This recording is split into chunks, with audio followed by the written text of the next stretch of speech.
আসসালামু আলাইকুম, সবাইকে কেমন আছেন? ফুলের শুভেচ্ছা জানিয়ে আজকের ভিডিওটি শুরু করছি। কি চমৎকার লাগছে কালারগুলি, তাই না? ৩ টা ফুল ফুটেছে আমার বাগানে। এই ফুলগুলি কালারটাও যেমন সুন্দর, ফোটার ধরনটাও খুব সুন্দর এবং বাম একটা ফুল ফুটলে প্রায় ৬-৭ দিনের মতো থাকে। মানে গাছের মধ্যে স্থায়ী হয়। এত সহজে পাপড়িগুলি ঝরে পড়ে না। তো যাই হোক, আজকে আপনাদের সঙ্গে ছোট্ট করে একটা রেসিপি শেয়ার করব। এটা অবশ্যই আমি একটা ভিডিওতে দেখেছি। আমার নিজস্ব কোনো ভিডিও না। আমি আসলে পেজটার নাম ভুলে গিয়েছি। যাই হোক, সেটা বড় কথা না। এখন বিটরুটটাকে আমি ছিলে সুন্দর করে স্লাইস করে নিব। ধুয়ে নিয়েছি, কারণ এটার পরে আর তো ধোবো না।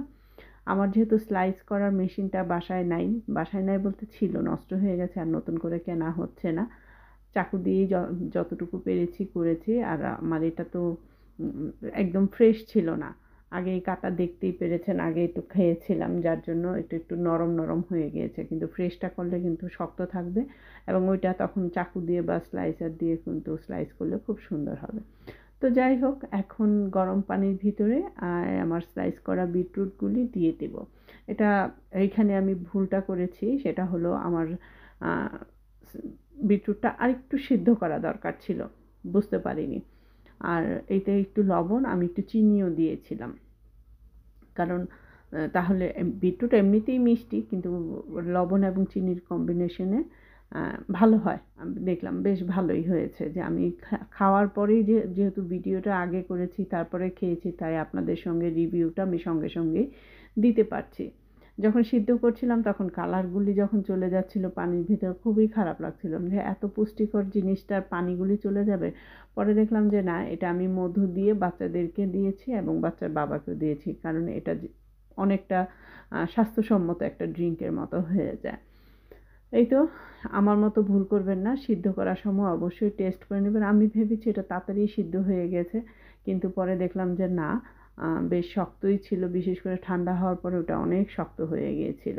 আর এই যে পানির কালারটা কি সুন্দর লাগছে, তাই না? আমি তো ফেলিনি, বললাম না, দিয়ে দিয়েছি ৩ জনকে। আমি নিজেও খেয়েছি, ভালোই লেগেছে, খারাপ লাগেনি একদম। এটার মধ্যে মনে হয় চা পাতা দিলে আরও বেশি মজা হতো, বা একটু আদার রস দিলে আরও বেশি ভালো লাগতো। এই তো, ঠান্ডা হওয়ার পরে আমার স্লাইসগুলি এমনিতে দেখা যায় নরম, আর বিটরুট কিন্তু ওই যে গাজরের মতো একটু ক্রাঞ্চি থাকে, এতটা পুরাটা আর কি নরম হয় না। তবে আমি যেটা করেছি টেস্ট না করেই, মানে টিপ দেওয়ার পরে যখন চাপ দিব তখন যেন হাতের চাপে জিনিসটা লেগে যায়। এখন ভিতরে এটার স্টাফিংয়ের জন্য দিচ্ছি আমি আপেল, বাদাম আর গাজর, আর এটা হচ্ছে মোজারেলা পনির আর কি। পনির দিচ্ছি, মানে টক, সরি, একটু নোনতা হবে প্লাস একটু মিষ্টি হবে।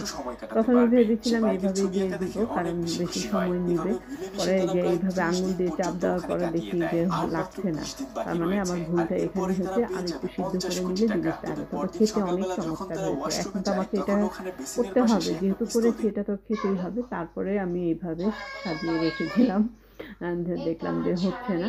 পরে কি বলে এটাকে, বাচ্চাদের সহ সবাই খেলো। ওয়াসি অতটা পছন্দ করেনি, কিন্তু নাবা পছন্দ করেছে। আমার কাছে জিনিসটা ভালো লেগেছে। নেক্সট টাইম যখন আবার বানাবো তখন অবশ্যই প্রপারলি বানাবো। এটা তো হঠাৎ করে ভিডিওটা দেখে দেখলাম যে বাসার মধ্যে ঘরের ভিতরে জিনিসগুলি আছে, তাই ট্রাই করলাম। এইভাবে যদি লেগে যায় তাহলে জিনিসটা একদম পারফেক্ট হবে।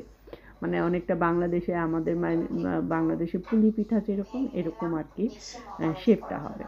তো কার কাছে কেমন লেগেছে আমার আজকের ভিডিওটি কমেন্ট করে জানাবেন। সম্ভব হলে বাসায় ট্রাই করবেন। আল্লাহ হাফেজ, সবাইকে ভালো থাকবেন।